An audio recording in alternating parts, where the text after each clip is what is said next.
अभी सुनाओ, खाने की सुन्नतें सुनाओ।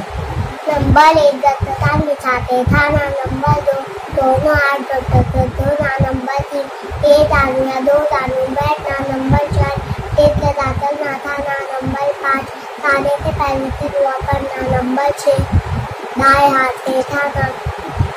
नंबर 6 दाएं हाथ से खाना। नंबर 7 3 उंगलियों से खाना। नंबर 8 अपने सामने से खाना। नंबर 9 बहुत ज़्यादा गर्म न खाना। नंबर 10 खाने में हाथ मांगे खाना। नंबर 11 अगर उपमा दे जाए तो उठा के खाना।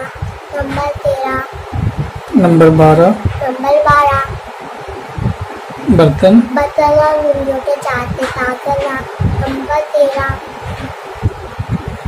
खाने से बाद की दुआ पढ़ना। नंबर 14 हाथ धोना, चुल्ली करना।